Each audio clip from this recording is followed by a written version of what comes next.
کے بعد اب مزید تفصیل سنو. قرآن تو قرآن تم جانتے ہو. ما نزل علی محمد صلی اللہ علیہ وسلم المکتوب فی المصاحف المنقول عنہ متواتر. قرآن کو تو تم جانتے ہو، کی تاریخ بھی جانتے ہو. پھر قرآن کے بعد احادیث شریفہ. احادیث شریفہ 4 چیزوں کا نام ہے. نبی صلی اللہ علیہ وسلم کا ارشاد قول، نبی صلی اللہ علیہ وسلم کا فعل کیا ہوا کام، نبی صلی اللہ علیہ وسلم کی تقریرات برقرار رکھی ہوئی باتیں. تقریر بڑے قاف سے، تقریر کے معنی ہے تائید، تائید کے معنی ہے برقرار رکھنا. جو باتیں نبی صلی اللہ علیہ وسلم کے سامنے آئیں اور کسی مسلمان نے وہ کام کیا اور حضور نے اس پر نکیر نہیں کی، اس کو برقرار رکھا، تو یہ بھی حدیث بن گئی. اس کی بے شمار مثالیں ہیں، بے شمار مثالیں.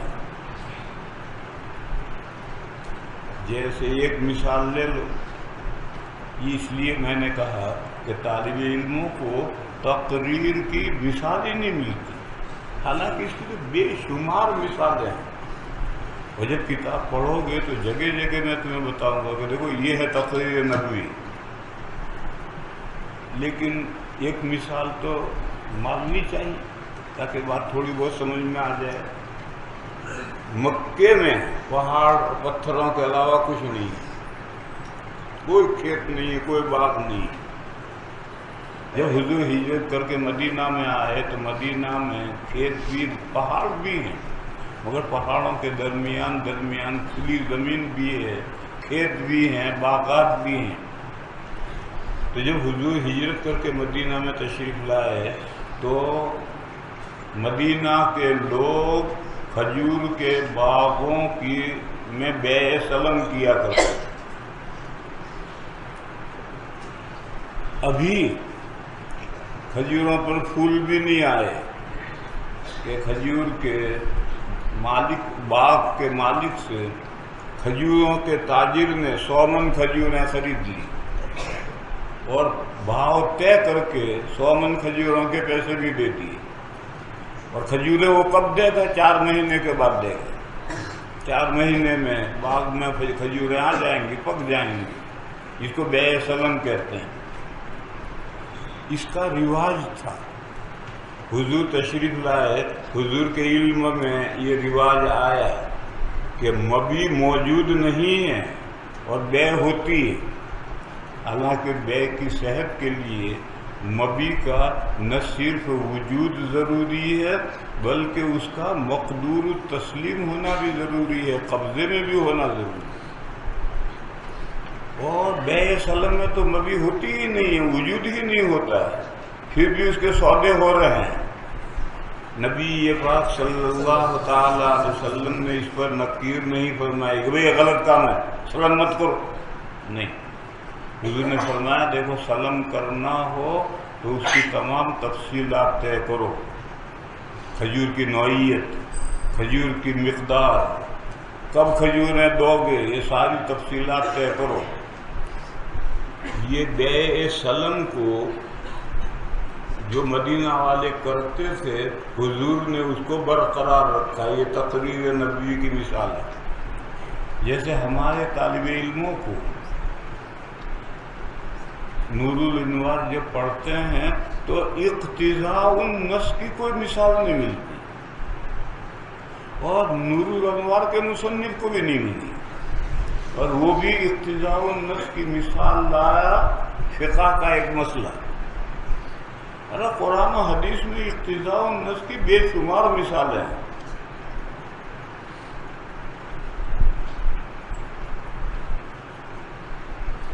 حضرت ابو ہریرہ سبق پڑھا رہے، سبق ختم ہو، اذان شروع ہو گئی. اس زمانے میں اذان اور نماز میں فصل نہیں ہوتا تھا، 5-7 منٹ کا فصل ہوتا تھا۔ اذان شروع ہو گئی، سبق بند ہوا، 5 منٹ کے بعد نماز شروع ہو گئی، تو ایک طالب علم مسجد سے جانے لگا۔ حضرت ابو ہریرہ نے فرمایا اما ھذا فقد عصى ابا القاسم صلی اللہ علیہ وسلم، یہ جو طالب علم جا رہا ہے اس نے حضور کے حکم کی خلاف ورزی کی۔ یہ سوال پیدا ہوتا ہے کہ وہ حضور کا حکم کہاں ہے کہ اذان ہونے کے بعد مسجد سے کوئی نہ نکلے؟ ایسی حدیث لاؤ، ایسی حدیث تو کوئی ہے ہی نہیں۔ ایسی کوئی حدیث حضور نے حکم دیا فرمایا ہو کہ اذان ہونے کے بعد میں کوئی مسجد سے نہ نکلے، ایسی کوئی حدیث نہیں۔ پھر ابو ہریرہ فرماتے ہیں فقد اما ھذا فقد عصى ابا القاسم، لہذا اس حدیث کے اقتضاء سے ایسی حدیث ماننی پڑے گی کہ حضور نے اذان ہونے کے بعد مسجد سے نکلنے سے منع کیا ہے۔ ایسی حدیث اگرچہ ہے نہیں مگر ماننی پڑے گی۔ یہ اقتضاء النص سے حدیث ثابت ہو رہی ہے۔ بہرحال قرآن و حدیث میں اقتضاء النص کی بہت مثالیں ہیں، اسی طرح سے تقریرات نبوی کی بھی بہت مثالیں ہیں، مگر طالب علموں کو نہ اقتضاء النص کی مثال قرآن و حدیث میں سے ملتی ہے نہ تقریر نبوی کی مثال ملتی ہے۔ اس لیے میں نے ایک مثال دی، باقی جب کتاب پڑھیں گے تو جگہ جگہ میں بتاؤں گا دیکھو یہ تقریر نبوی ہے۔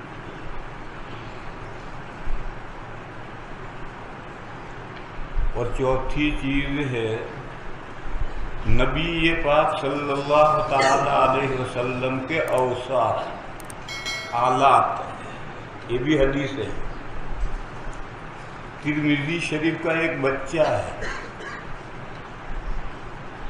شمائل ترمذی، یہ ترمذی شریف کا بچہ ہے۔ ترمذی شریف کا ایک مقدمہ بھی ہے، جیسے مسلم شریف کا مقدمہ ہے جو شروع میں پڑھایا جاتا ہے، ترمذی شریف کا بھی ایک مقدمہ ہے جو کتاب کے آخر میں لگا ہوا ہے، اور نام رکھ دیا کتاب العلل، حالانکہ وہ کتاب العلل ہے ہی نہیں۔ امام بخاری کی کتاب العلل الگ کتاب ہے جو چھپی نہیں ہے، انٹرنیٹ پر پڑی ہوئی ہے۔ یہ تو ترمذی شریف کا مقدمہ ہے، مسلم کا مقدمہ شروع میں چھاپ دیا، اس کو آخر میں چھاپ دیا، یہ مقدمہ لاحقہ ہے۔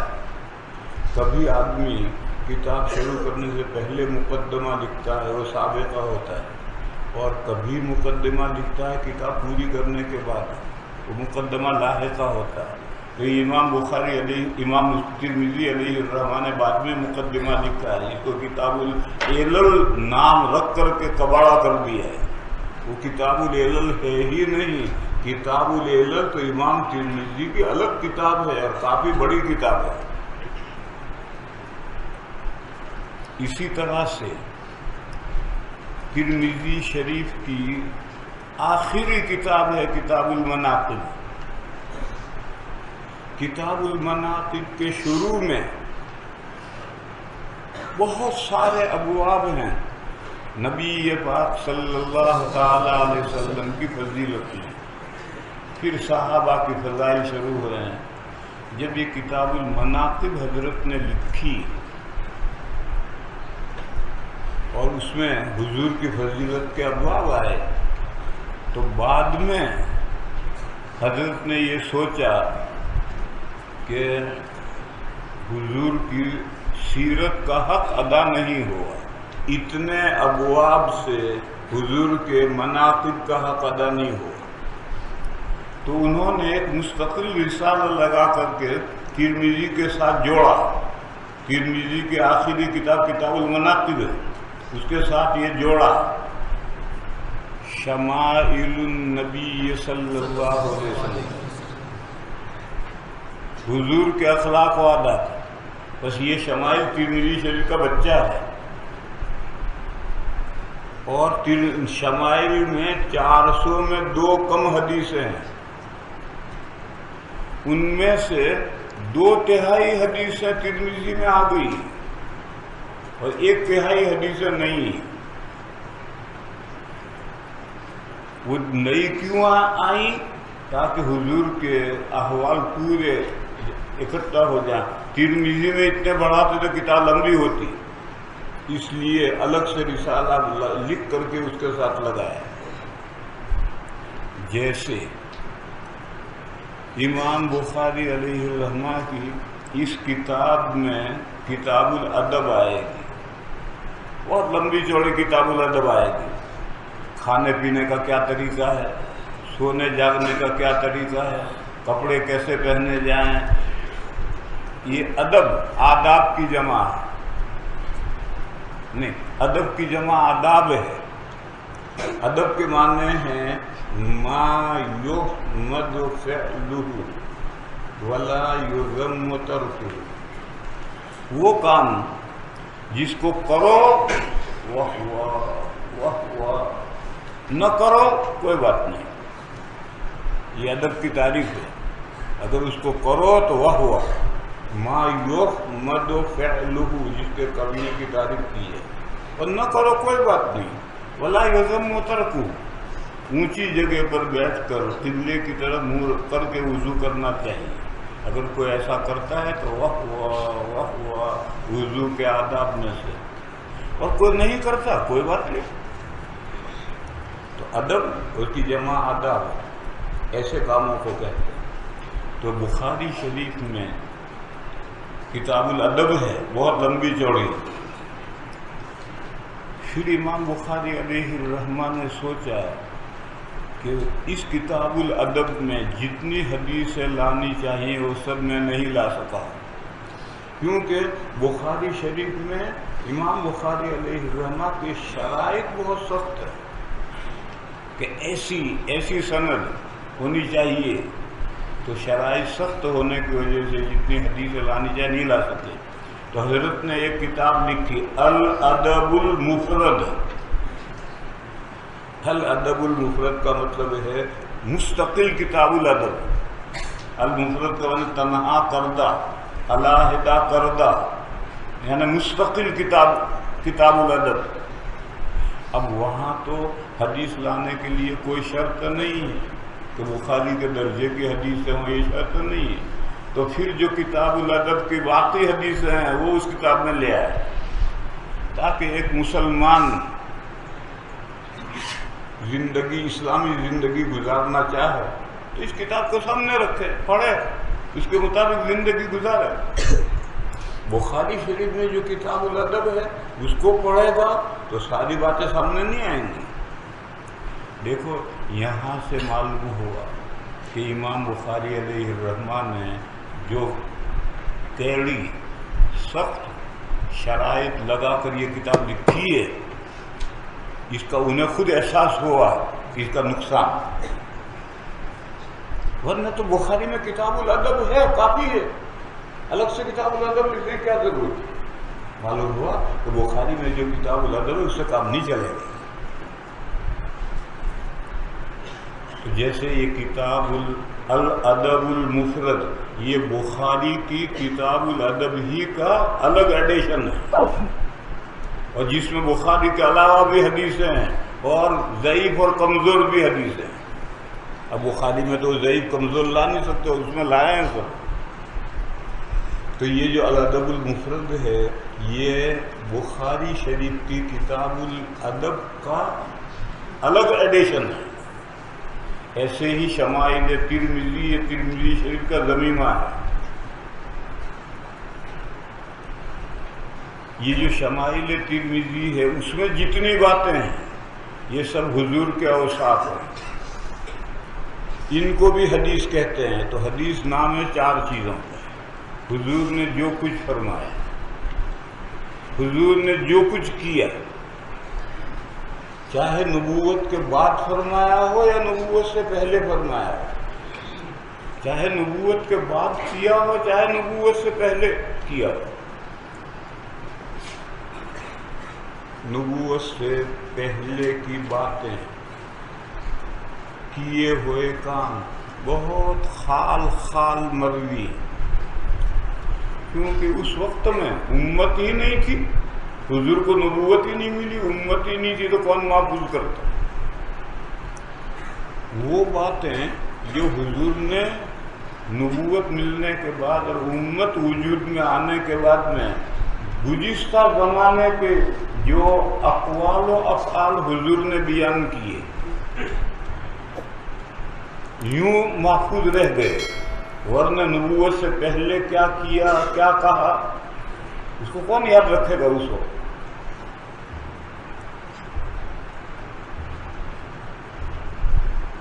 لیکن یہ سب حجت ہیں، جو نبوت سے پہلے حضور نے کیا ہے یا فرمایا، یہ بھی حجت ہے۔ کسی کے ذہن میں یہ سوال آیا کہ اس وقت تو حضور نبی تھے ہی نہیں، اور نبی تو جو کچھ کہتا ہے اللہ کی وحی سے کہتا ہے، اس وقت تو حضور کو نبوت ملی ہی نہیں تھی، وحی آتی ہی نہیں تھی، تو پھر پہلے کی اقوال و افعال کیسے حجت ہو جائیں گے؟ اس کا جواب یہ ہے کہ انبیاء معصوم ہوتے ہیں، تو انبیاء تو نبوت ملنے کے بعد میں انبیاء ہوتے ہیں۔ درحال ہے کہ عقیدہ اہل السنہ والجماعہ کا یہ ہے کہ انبیاء نبوت سے پہلے بھی معصوم ہوتے ہیں، صغائر سے بھی، کبائر سے بھی۔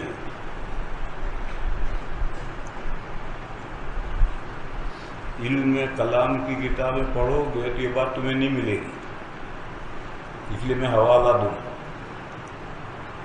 حضرت نانوتوی قدس سرہ کا ایک رسالہ ہے فارسی میں، حضرت کی ایک کتاب ہے رسائل قاسم العلوم، اس میں 13 رسالے ہیں اور سب فارسی میں ہیں۔ ان رسالوں میں سے ایک رسالہ عصمت انبیاء پر بھی ہے، انبیاء معصوم ہوتی ہیں، وہ رسالہ نکالو، اس کے بالکل شروع صورتوں میں یہ ہے، بالکل شروع سطروں میں یہ ہے کہ انبیاء نبوت سے پہلے بھی ہر گناہ سے معصوم ہوتے ہیں، صغائر سے بھی، کبائر سے بھی۔ تو جب نبوت سے پہلے عصمت ہوتی ہے تو نبوت سے پہلے احکام کیوں نہیں آئیں گے؟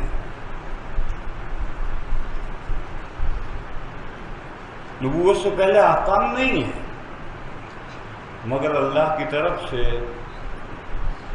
برے کاموں سے انبیاء کے اللہ حفاظت کرتے ہیں۔ کعبہ شریف چنا جا رہا ہے، حضور کی عمر مبارک 35 سال کی ہے، پتھروں پہاڑوں میں سے موزون پتھر ڈھونڈ ڈھونڈ کر لا رہے ہیں۔